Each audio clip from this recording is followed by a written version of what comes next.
which is Jenna Ortega finally breaking her silence about this Melissa. Fortunately, I can't even. It's like I can't even talk today.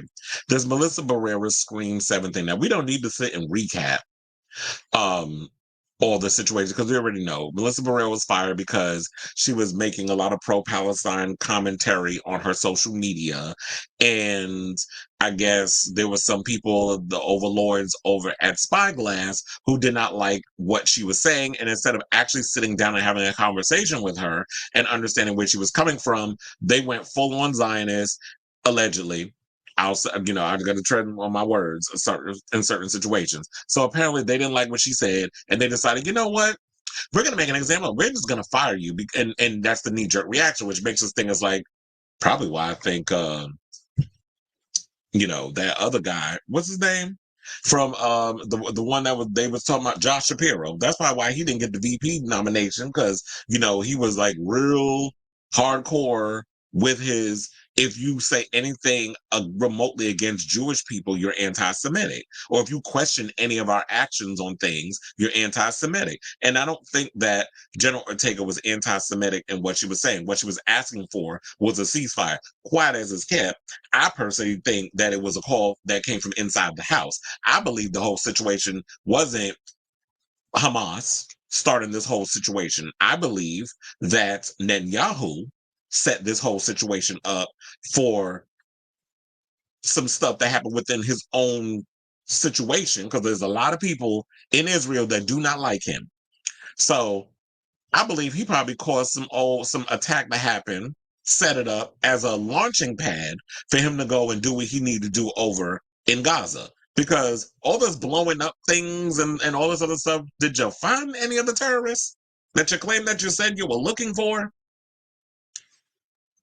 So that's kind of got me wondering. And so Melissa Barrera expressed her feelings, as she should, because she shouldn't just be some blank canvas like shut up and act, which is what I hear a lot of people say. But there have always been celebrities that have been political activists. And we've seen how in Hollywood there's this knee-jerk reaction that anytime anybody says something, y'all get too sensitive and y'all ready to cancel people instead of just trying to see where they're coming from. Now, if you said something bigoted and ignorant, then I can understand. But y'all out here letting Joe Rogan say whatever the hell he want to say, talking about gays and trans people and Dave Chappelle. That, I guess that's okay. We could have these crazy radicalists like the Kundis Owens and all these other ones get to say what they want to say. But the moment that we actually have empathy for other people, we got to be canceled. So Jenna Ortega, who was also supposed to be in Scream 7, but dropped out because she had to do Beetlejuice, and she was also filming Wednesday season 2. She's actually on the promotional trail already. I know it's kind of early because the movie comes out next month, but she's on the promotional trail doing for Beetlejuice, because that's about to come out in a couple of weeks. And so because Barrera and Ortega played sisters, who was thought by Ghostface, she spoke to Vanity Fair recently about Barrera's firing from Scream 7.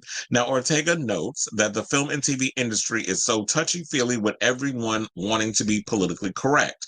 The Wednesday Star sees the downside of this as being that industry professionals lose a lot of their humanity and integrity due to political correctness. And so this is the quote that she said. She said, "The business that we work in is so touchy-feely. Everyone wants to be politically correct, but I feel like in doing that, we lose a lot of our humanity and integrity because it lacks honesty. I wish that we had a better sense of conversation. Imagine if everyone could say what they felt and not be judged for it, and if anything, it sparks some sort of debate, not an argument." And can I say this? That is a mantra that I have truly marched to my entire life. Because as somebody who is a wordsmith and somebody who is very big on like English language connotation, the way that we take certain words and phrases and things, I truly believe in what she's saying.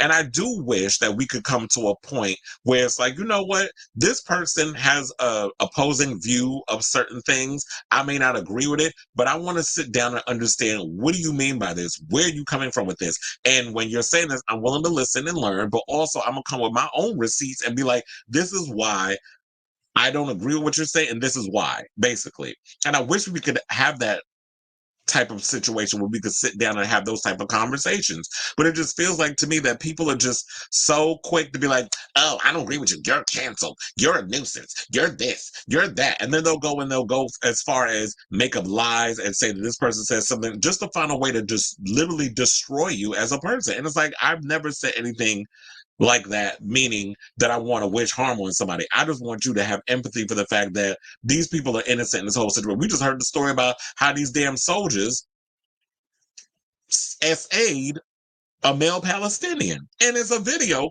that's out there. They try to hide it with their shields, but child, you know them cameras, they catch what needs to be caught. They said the man was screaming so much he literally lost his voice, damaged his vocal cords. All kinds of craziness. I didn't watch the video because I'm not sitting there watching nobody be assaulted. But I know that it exists and is out there. And I've had people send it to me, but I'm not sitting there watching somebody be hurt in that way. I don't like why I don't want to sit and I don't get pleasure in watching people be SA'd. I don't get pleasure in watching people unalived. And I've seen those footage of people. I've seen one guy get cut up with a damn chainsaw in the middle of Mexico or beheaded with a machete. Like I've seen all kinds of crazy shit. I'm like, come on now. People out here are crazy. But I don't want to see any of that. But I get that it's a thing that happens.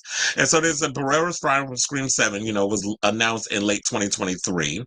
And her ousting was not for controversial reasons of misbehavior or other potential hitches, rather because her posts were pro-Palestinian, which we shouldn't have empathy for people who are in Palestine.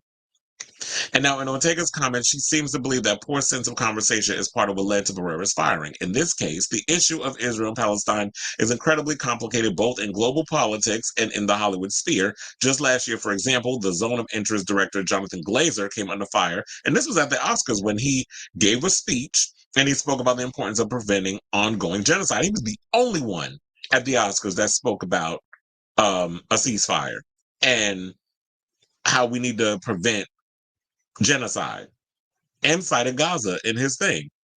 And people took it as being anti-Semitic. And I really feel like some of y'all need to pull out a goddamn dictionary and look at what anti-Semitic means. Anti-Semitic does not mean that you are against anything remotely Jewish. So if a Jewish person comes out and says anything and I disagree with it, I'm anti-Semitic, like get the fuck out of here. Now, anti-Semitism comes from a place of if I'm hating on someone who's Jewish, and I don't hate anybody.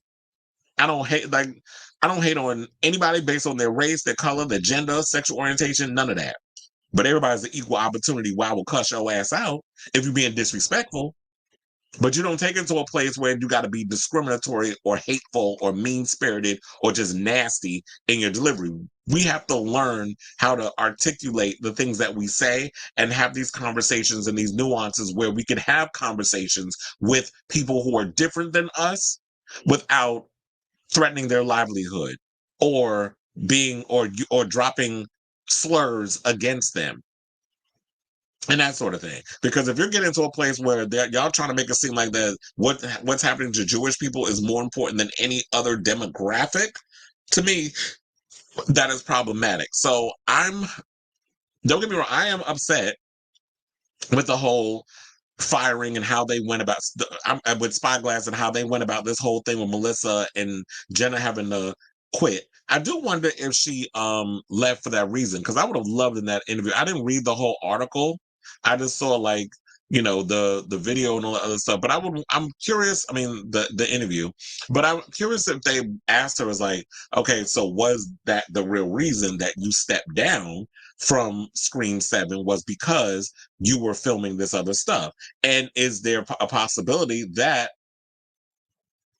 her character Tara Carpenter could come back and be a part of Scream 7. But if you're going to make this franchise, well, if you're making the next movie, I don't know if they're planning on doing a trilogy because y'all did compare it to Halloween, the David Gordon Green Halloween trilogy. You did compare it to that and what they're about to do with the next film. So I don't know if it's an individual movie or if it's 3 films that they're planning, but I'm guessing it's 1. But I don't know if you're making this Sydney centric, I don't think that you should bring the Carpenter sisters back. Maybe y'all can find a way to bring them back down the road. I don't even know if Melissa would be willing to come back for this. But here's the thing. It is going to show at the end of the day, like, I'm glad we got closure to this. I hope we could possibly move on. I know there's probably some fans that still going to be, well, I'm not going to go see Scream 7 because of what they did to her. Okay, well, then you sit your ass home. But quiet as it's kept, y'all was going to sit your ass home anyway, Gen Z, and wait for the shit to come on a streaming service, because if y'all were really all about supporting Melissa Barrera and all that other stuff, then y'all would have showed up for Abigail, but y'all didn't. I was in the theater seeing Abigail opening weekend. Actually, the day it came out, I was in the theater watching it in Dolby. So, and where was it? Oh, it's in Lincoln Center, because that's always the one. Lincoln Square. That's the one I always go to usually if I'm in Manhattan. That's like one of my favorite AMC theaters. But anyway, so I went to go see it, but it wasn't a lot of people that came out and supported the film. Now it's doing well on streaming services because I feel like Gen Z hasn't really grown up in the movies. But for the most part, it's like, I mean, unless you have older parents that take you to the theater and all this other stuff. I mean, I'm not gonna say Gen Zers don't go to the movies, because they do. But for the most part, that's the movie theaters is like for millennials, Gen X, boomers, that sort of thing. A lot of us who grew up in the movie theaters, going to drive-ins, regular movies, all that other stuff. That's how we got our entertainment. But this newer generation, they've grown up in the era of streaming, so they're gonna wait for things to come out on TV or streaming services so they can watch it on their phone, their tablet, all these other options that they have. So they're not gonna do like we do. But if y'all was that torn up about it, it just feels like it's a lot of fake outrage, because it's, let me go on the internet, let me say certain things so I can get a bunch of clicks, likes, and responses. But so while I do say that I feel bad for Jenna and Melissa and everything that went on, I feel like at the end of the day, no shade, because they built this as a Sidney Prescott franchise. And Sidney Prescott is the Scream franchise, and it always has been and always will be, regardless of how y'all sideline her in the last two movies. But, and y'all tried to pass it on the torch to the next generation. Maybe now with the new script or whatever the case is, they'll do it the right way instead of it feeling forced and tacked on because new people came in and radio silence wanted to do their little thing. And while it did well at the box office, I do feel like both of those Scream movies could use a little improvement in a lot of their, particularly the third acts. But I say all this to say, what do y'all think of this team, of Jenna Ortega finally breaking her silence about the whole Melissa Barrera Scream 7 firing?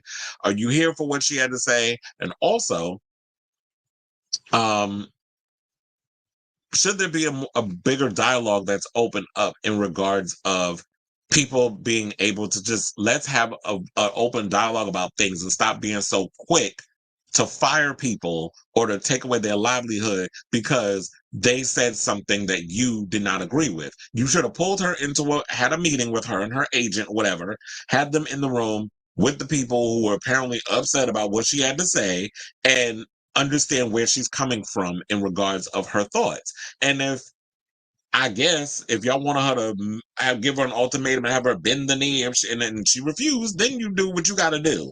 But for the most part, Melissa should have been able to defend what she had to say in the whole situation in regards of what she wrote about Palestine and being a political activist. So let me know what you guys think of this story in the comments down below.